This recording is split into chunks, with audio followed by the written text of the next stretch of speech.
ঠিক একই রকমভাবে আঙুরের ফার্মেন্টেশনের ফলে যে অ্যালকোহল তৈরি হয় তাকে ওয়াইন বলে। আর এই ধরনের ফার্মেন্টেশন প্রক্রিয়া ন্যাচারালি যে কোনো ফুড আইটেমের সাথে হতে পারে যাদের মধ্যে ন্যাচারালি সুগার এবং স্টার্চ বর্তমান থাকে, এবং ন্যাচারালভাবেই এই ধরনের প্রসেস আপনার যেমন গমের ফার্মেন্টেশনের থেকে তৈরি হয় বিয়ার, আঙুরের ফার্মেন্টেশন থেকে তৈরি হয় ওয়াইন, চালের ফার্মেন্টেশন থেকে তৈরি হয় রাইস ওয়াইন, আপেলের ফার্মেন্টেশন থেকে তৈরি হয় সাইডার, কলার ফার্মেন্টেশন থেকে তৈরি হয় ভ্যানিলা বিয়ার, যেটা আফ্রিকায় অনেক স্থানে জনপ্রিয়। ভুট্টার ফার্মেন্টেশন থেকে তৈরি হয় যে চিচা, যেটা সাউথ আফ্রিকাতে জনপ্রিয়। নারকলের ফার্মেন্টেশন থেকে তৈরি হয় টোডি। আটার ফার্মেন্টেশন থেকে তৈরি হয় সাইডার ডগ ব্রেড। প্রধানত ল্যাকটিক অ্যাসিড এর মধ্যে বেশি পরিমাণে থাকে এবং এটা থাকে সম্পূর্ণ ইস্টের কারণে, যেখানে অ্যালকোহল অনেক কম মাত্রায় পায়। এই যে ডিফারেন্ট টাইপের ফুড আইটেমের মধ্যে যে ফার্মেন্টেশনের ফলে অ্যালকোহল তৈরি হচ্ছে, সেখানে ফুড আইটেম অনুযায়ী সেখানে অ্যালকোহলের পরিমাণের মাত্রাও কিন্তু কম বেশি তারতম্য থাকছে।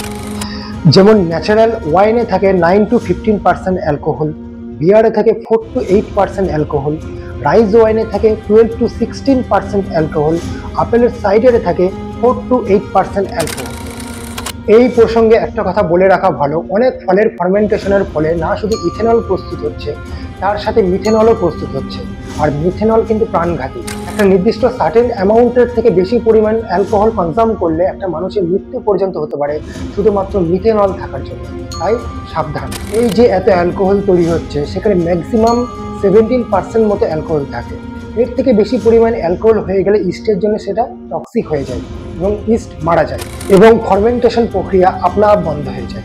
এই কারণে মানুষ নতুন একটা পদ্ধতি আবিষ্কার করেছে। অ্যালকোহল যদি গরম করা যায় একটা নির্দিষ্ট প্রসেসে, তাহলে গরম ভাব হয়ে অ্যালকোহল বেরিয়ে আসে এবং সেটা ধরে রাখলে সেখানে অ্যালকোহলের পার্সেন্টেজ অনেক পরিমাণে বেড়ে যায়, যেটা অনেক হার্ড অ্যালকোহল হয়। এই প্রসেসকে ডিস্টিলেশন প্রসেস বলে। এই প্রসেসেই তৈরি হয় স্পিরিটস, যেমন হুইস্কি, রাম, ভদকা, ব্র্যান্ডির মতন মদ, যেটাতে অ্যালকোহলের পরিমাণ 30 থেকে 60% পর্যন্ত বেড়ে যেতে পারে। যদি স্পেসিফিকলি আপনি নামগুলোর মানে জানতে চান, তাহলে ওয়াইন ডিস্টিলেশন করে তৈরি হয় ব্র্যান্ডি, বিয়ার ডিস্টিলেশন করে তৈরি হয় হুইস্কি, আখ সুগার ক্যান ডিস্টিলেশন করে তৈরি হয় রাম, আলু ডিস্টিলেশন করে তৈরি হয় ভদকা। তবে সব মদেই একটা কমন জিনিস আছে, তা হলো ইথেনল অ্যালকোহল। কিন্তু এখানটায় এত ইনফরমেশন দিলাম, তবেও একটা লাখ টাকার প্রশ্ন হলো যে একটা মানুষ যদি অ্যালকোহল কনজাম করে তাহলে তার শরীরে কি প্রভাব পড়তে পারে। Let's watch in next part.